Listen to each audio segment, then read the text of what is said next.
조갑제 TV 시청자 여러분 안녕하십니까? 2022년 2월 8일 오후 2시 15분입니다.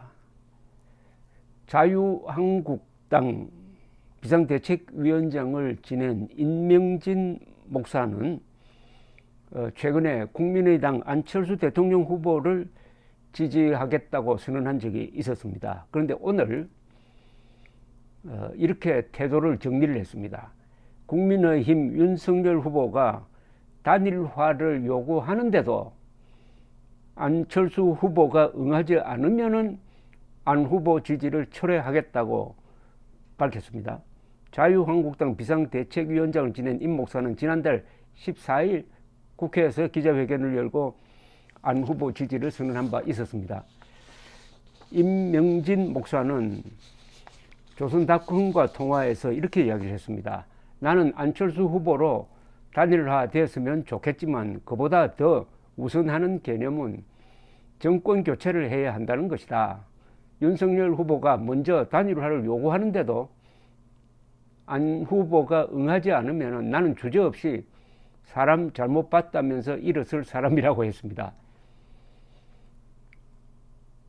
임 목사는 나는 지금까지 한 번도 안 후보한테 단일화 이야기를 꺼낸 적이 없다. 국민의힘 내부에서는 안 후보 지지율을 더 떨어뜨려서 굴복시켜야 한다는 말이 나오는데 내가 먼저 안 후보에게 단일화하라고 하는 건 굴복하라는 거나 마찬가지인데 그 말을 어떻게 하겠느냐.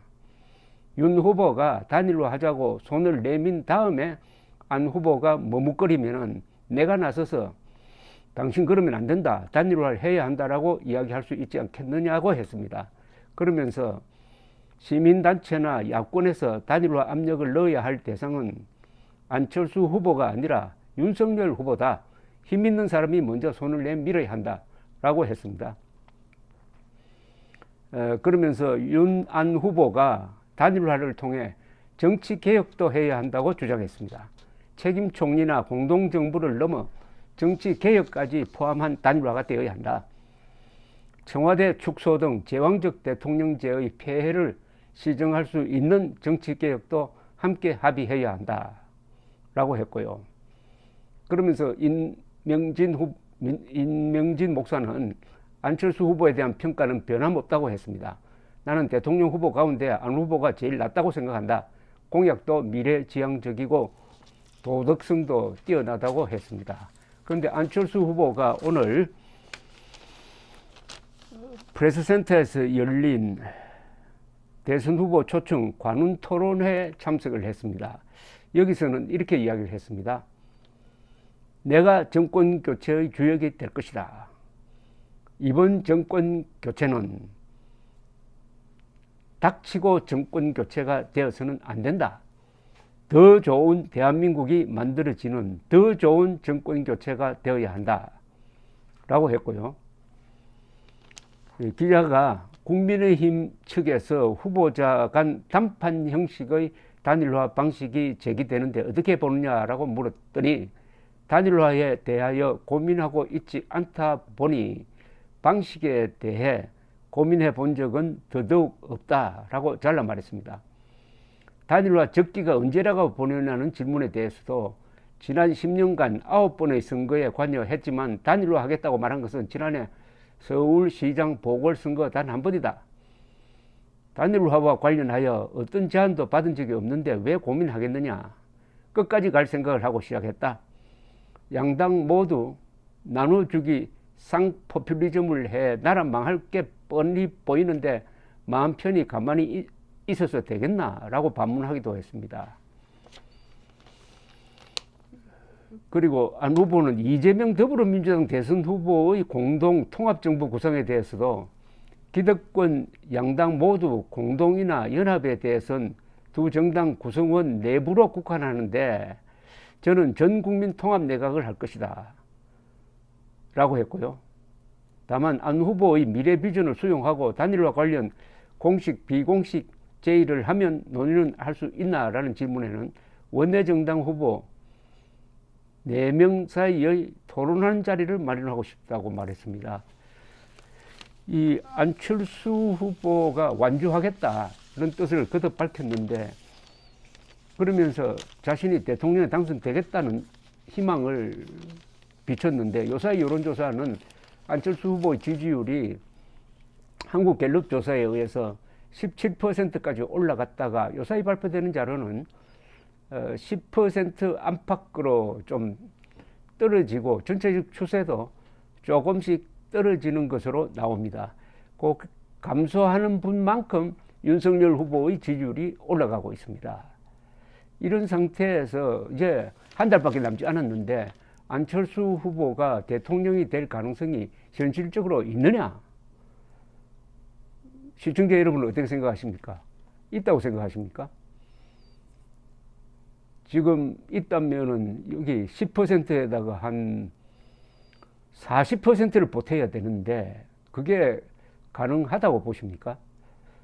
누가 봐도 그건 불가능합니다. 즉 안철수 후보가 완주를 해서 대통령에 당선될 가능성은 매우 낮다고 봐야 되죠.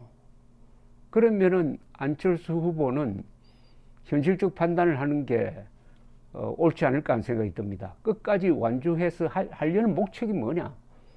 이재명 후보를 당선시키겠다는 거냐? 아니면 윤석열 후보를 당선시키겠다는 거냐? 둘 중에 어디냐? 본인이 대통령에 당선될 가능성이 낮다고 본다면 그 질문을 한번 하고 싶습니다. 그리고 무엇보다도 안철수 후보는 지난 서울시장 선거를 앞두고 단일화의 기치를 내걸면서 이번 대선에도 단일화를 이루어야 우리가 이길 수가 있다. 범야권 단일화입니다. 그 하나의 테스트 케이스로 서울시장 선거에서 단일화를 이루자 이렇게 제안을 했습니다. 그래서 결국 단일화가 이루어지고 오세훈 씨로 단일화가 되었고 안철수 씨는 깨끗하게 거기에 승복하고 국민의힘과 손을 잡고 선거운동을 해서 아주 그때 안철수 씨의 이미지가 좋아졌습니다. 그 여세를 몰아가지고 국민의힘 그리고 국민의당이 합당한다고 약속까지 했습니다. 그러다가 어떤 사정 변경인지 결국 합당이 되지 않고 독자 출마를 했는데, 그렇다면은 안철수 후보는 자신의 말에 책임을 져야 합니다. 범야권 단일화만이 정권 교체를 할 수 있다고 여러 번 이야기를 했는데 본인 스스로 범야권 단일화를 거부한다고 하면은 이건 자기 부정입니다. 우리 김동길 선생이 후원 회장을 맡고 계신데 김동길 선생도 조선일보와 통화해서 단일화를 해야 한다. 그렇게 해야 압도적으로 이기고 그 이후에 국정 운영에 기여할 수가 있다라고 이야기를 하고 있습니다. 임명진, 김동길 그리고 상임선대위원장을 맡은 최진석 교수, 이분도 단일화에 긍정적인 것으로 보입니다. 그러니까 안철수 후보의 주변에 있는 사람들 중에서 영향력을 끼칠 수 있는 사람 중에서 임명진 목사처럼 단일화를 해야 한다는 의견이 표출되고 있는 것은 주목할 점입니다. 그러나 안철수 측근에 있는 당내 인사들은 아마 단일화를 부인하고 있는 듯 합니다만은 글쎄요.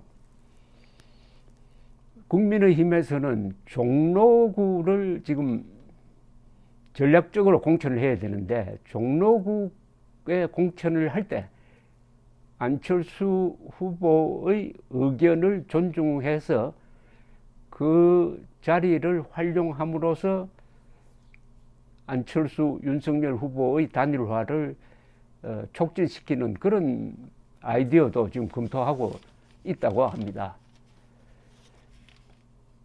아까 임명진 목사도 이야기했지만 단일화를 먼저 제안하고 적극적으로 안철수 후보에게 구애해야 할 사람은 윤석열 후보임이 분명합니다. 윤석열 후보가 강한 입장에 있으니까 강한 입장에 있는 사람이 손을 내밀어야지 약한 입장에 있는 사람이 손을 내밀면 그것은 그것으로 굴복이 되므로 오늘 단일화를 딱 잡아 떼버린 안철수 후보의 처지도 일견 이해는 됩니다. 단일화로 가기 위해서는 빨리 하면 빨리 할수록 좋습니다. 빨리 해가지고 두 사람이 같이 기자회견도 하고 같이 유세도 하면은 그 모양이 좋지 않겠습니까? 더구나 선거판은 하루하루가 이게 살얼음판이면서도 하루하루가 시간을 죽이는 과정입니다. 시간이 없다는 이야기죠. 막판에 몰리면은 시간이 결국 표입니다. 하루 판단을 늦추는 게 표로서 몇십만 표가 달아날 수가 있습니다. 윤석열 후보는 시간의 사나이가 돼야 됩니다. 타이밍을 잘 잡고 여기에 전광석화처럼 담판을 통해서 결론을 내야 합니다. 이 부분에서 제일 잘한 사람이 역대 정치인 중에서는 김영삼 전 대통령이었습니다. 김영삼 대통령이 다른 능력은 좀 모자랐지만은 결단을 빨리 하고 실천을 옮기는 이 타이밍 잡기의 명수였으므로 대통령까지 올라갔다는 점, 윤석열 후보도 이 시간의 사나이, 결단의 사나이가 돼야 합니다. 전쟁이나 선거에서는 시간이 결정적입니다. 지금 밀당할 시간이 없습니다. 담판할 시간밖에는 없습니다. 감사합니다.